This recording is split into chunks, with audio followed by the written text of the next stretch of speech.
హైదరాబాదు నగరంలో తాజాగా జరిగిన ఒక ఘోర సంఘటన ఇప్పుడు అందరి దృష్టిని ఆకర్షిస్తోంది. ఈసారి సోషల్ మీడియాలో తన సేవా కార్యక్రమాలతో ప్రజలకు సుపరిచితుడైన ప్రముఖ యూట్యూబర్ హర్షసాయి మీద తీవ్రమైన ఆరోపణలు వచ్చాయి. ఒక సినిమా నటి హర్షసాయి మీద అత్యాచారం కేసు నమోదు చేయడంతో ఈ కేసు ఇప్పుడు చర్చల్లో నిలిచింది. ఈ ఘటన పట్ల ప్రజల్లో ఆందోళన మరియు అవాక్కైన వాతావరణం నెలకొంది. నటిగా సినీ రంగంలో తనకంటూ ప్రత్యేక గుర్తింపు పొందిన మహిళ 25 సంవత్సరాల వయస్సుగల ఈ ముంబైకి చెందిన యువతి గతంలో ఒక టెలివిజన్ రియాలిటీ షోలో పాల్గొని హర్షసాయితో కలిసి ఒక సినిమాలో ప్రధాన పాత్రలో నటించింది.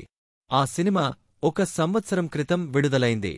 ఈ నటి పోలీసులకు చేసిన ఫిర్యాదు ప్రకారం హర్షసాయి తనపై అత్యాచారం చేసి నగ్న చిత్రాలు, వీడియోలను తీసి వాటిని బ్లాక్మెయిల్ చేసి డబ్బులు దోచుకుందని ఆరోపణలు చేశారు. ఇది మాత్రం సగం భాగం మాత్రమే.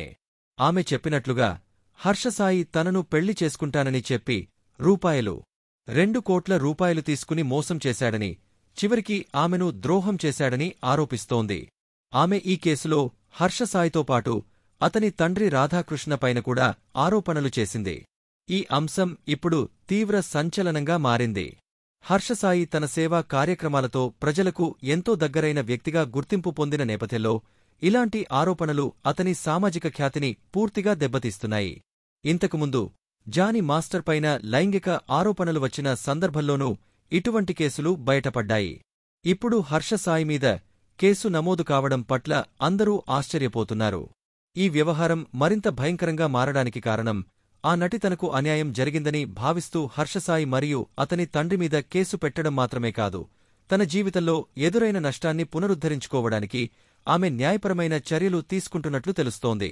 ఇక హర్షసాయి గురించి చెప్పుకుంటే అతను ప్రజలకు సహాయం చేసే వీడియోల ద్వారా తనకు ఉన్న డబ్బుతో సామాజిక సేవ కార్యక్రమాలు చేస్తూ తనను ఒక మంచి మనసున్న వ్యక్తిగా ప్రజల్లో ప్రచారం చేసుకున్నాడు. యూట్యూబ్లో అతని ఛానల్కు 10.9 మిలియన్ల పైగా సబ్స్క్రైబర్లు ఉన్నారు. అయితే ఇలాంటి ప్రముఖులు ప్రజలకు ఎంతో ప్రేరణ కలిగించే వారిమీద ఇలాంటి ఆరోపణలు రావడం వలన ప్రజలలో వారిని చూసే దృక్కోణం పూర్తిగా మారుతోంది.